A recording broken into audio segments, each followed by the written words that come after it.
Marcus Aurelius believes that your peace of mind depends on how you control how you perceive reality. Let me repeat that. Your peace of mind depends on how you perceive reality. So he truly believes and says that your soul takes the shape of your thoughts and that we should do everything in our power to guard our thoughts strongly. This means if you were to suffer a spinal cord injury that resulted in you being in a wheelchair for the rest of your life, Marcus Aurelius would actually tell you to stop complaining about how unfortunate you are and to start looking forward and being positive. And do you know why he's telling you this? Because what's done is done. You cannot go in the past and change what happened. The only thing you can do now is look forward, move on, and make the best out of your life. And these are the kind of people that I love in life. These are my favorite type of people. I personally know a friend who is in a wheelchair and he turned his negative into a positive. Basically, he got sponsored from this wheelchair company to travel the world for free because they loved his story and his positivity, and he literally leveraged that to be able to do something that he loves, which is travel. And this is something that you can do in any unfortunate card that you're dealt with, any disadvantage you have in life. You can turn that into a positive if you look at it as a training ground, if you look at it as something that will never hold you back in life. These are also the type of people who find ways to participate in ultra marathons. I remember David Goggins was talking about this one man who he met in the Ultraman Championship race in Hawaii. This consists of a 6.2 mile swim, 261 mile bike ride, and 2 marathons to run. This is, I think, over a course of 3 days, and it's the hardest race in the world that surrounds the perimeter of Hawaii. Anyways, there's this one man that struck David with surprise and shock. And this man was in fact in a wheelchair because he was doing the entire race with his arms alone. That's right, he swam, used his arms for the bicycle, and literally ran like on his arms to finish this. This is the kind of people that we love, people that don't look at anything to hold them back from life.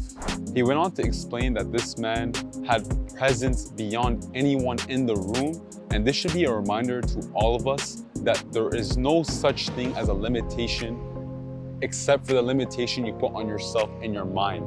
The same applies if you have a certain body type, if you have a defect in your heart, if you have type 1 diabetes, if you had an abusive father. No matter what bad card you are dealt with, there is no such thing that can hold you back. And this is all because of how we control how we perceive our reality. Obstacles and hardships often come every day, and they present us with a lot of turbulence and resistance. And most of these things will happen unexpectedly and at the worst times of life. These moments can either weaken us or strengthen us, and this all depends on how we look at them.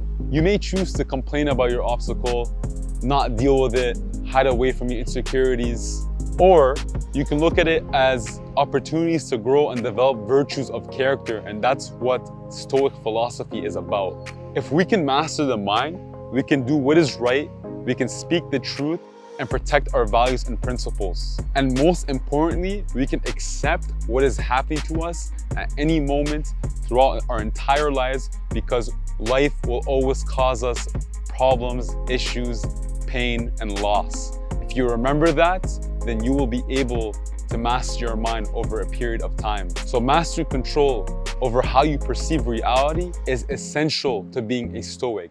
It's what Marcus, Epictetus, Seneca, everyone talks about this. To be a Stoic, you have to always be in pursuit of mastering your mind. And this does not take a day, a week, a month, a year. It takes your entire lifetime. This is a process that you need to fall in love with. So how do you take control over your mind to perceive the reality the way you want to?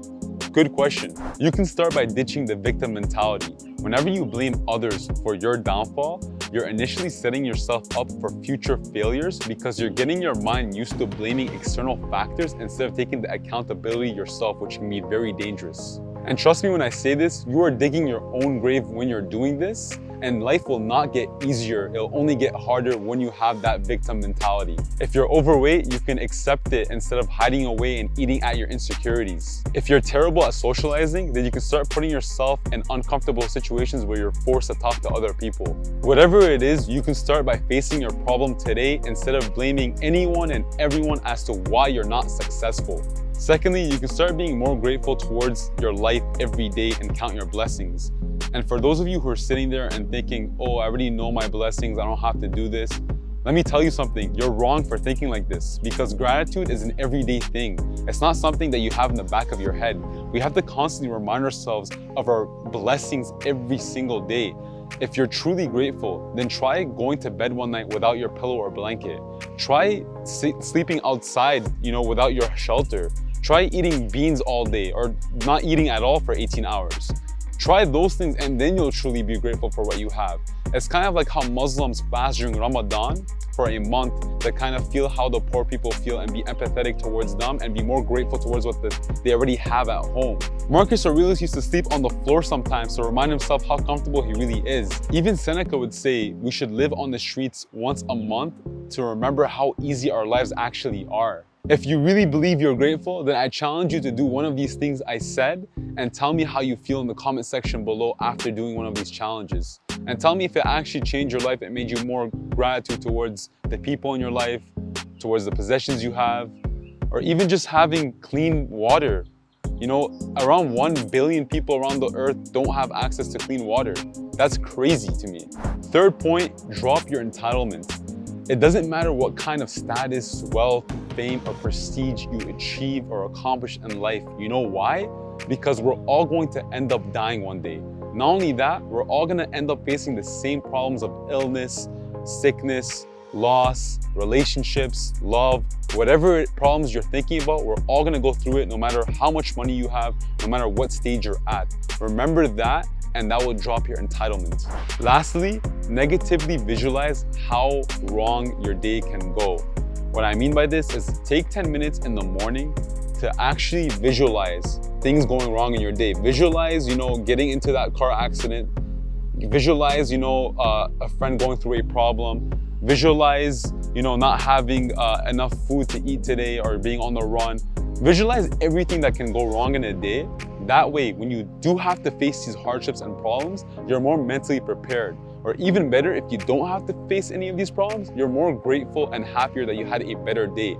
For me, if I wake up and my family and friends are still breathing, that is a good day to me. Let me repeat, if I wake up and my family and friends are breathing, that is a good day to me. There is different perspectives and mentalities. For some people, if they get the wrong Starbucks drinks, they make their day terrible. For some people, if they get caught on the road, their whole day is ruined. For some people, if someone cuts them off at the dinner table, their whole night is ruined.